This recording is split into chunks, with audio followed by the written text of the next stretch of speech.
Editor's note: the below article contains spoilers for Stranger Things Season 4 Volume 2. With spores raining down on Hawkins, shocking deaths, and far more questions than answers, the finale of Stranger Things Season 4 is far different from the bittersweet, even uplifting endings we've seen since the end of Season 2. It's not an unwelcome shift, but for fans of Max and Eddie, basically, all of us, it was nonetheless jarring and harsh.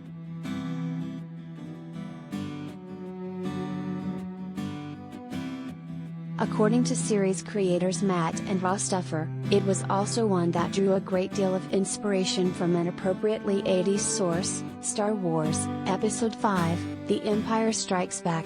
As the pair told our Steve Weintraub, the downbeat cliffhanger ending of the 1980 midpoint of the initial Skywalker trilogy provided them with a model and goal for wrapping up, or in some cases not wrapping up, Season 4's storylines and gearing the series up for its upcoming final installment.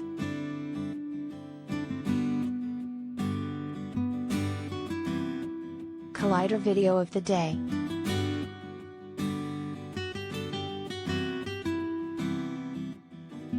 "We always have wanted to do an Empire Strikes Back ending," said Matt Duffer, "which we tried to do with Season 4. Where it's the sense of loss.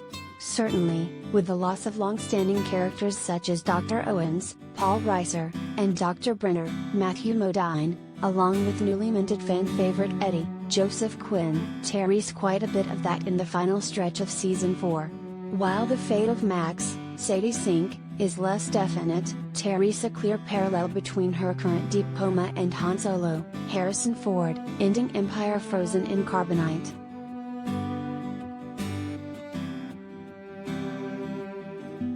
Hawkins' fate also seems to mirror the shattered state of the Rebel Alliance at the end of Empire. With spores raining down on Hawkins in Episode 9's final moments, the stakes are higher than ever, and failure is closer than ever. "We knew we wanted to end with spores falling in Hawkins," Matt says. "I don't remember how early in the process we wanted that, but pretty early in the process." He continues, "Like I said, we were very much inspired by Empire Strikes Back, that ending where they're looking out the window. We knew we wanted to end on the backs of our characters as they're looking out towards this dark supernatural plume that was spitting out these spores all over their town as they're facing this evil, that has not retreated, but very much coming in an aggressive way into their town. We wanted to hand at the notion of war, and a supernatural war coming to Hawkins."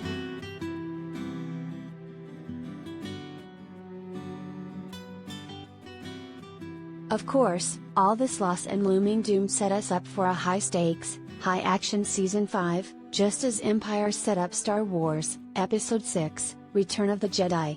As Ross Duffer adds, "The goal of this, Season 4, unlike other seasons, like Matt's saying, is that sense of anticipation where you've set up what the stakes are, which is something we haven't done for other seasons." He continues.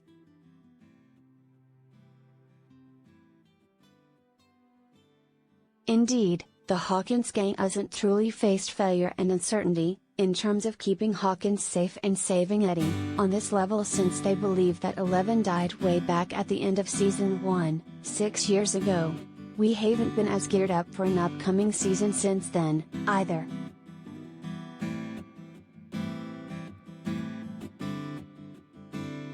In the end, it shouldn't be a surprise that the Duffers got us to this place thanks to a bit of Star Wars inspiration.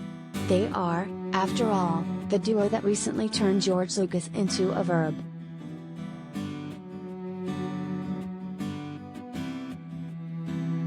Read more about Stranger Things Season 4.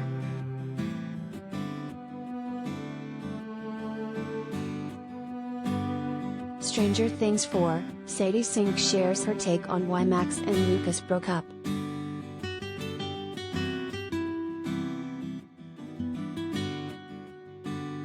Netflix crashed when Stranger Things 4 Volume 2 dropped.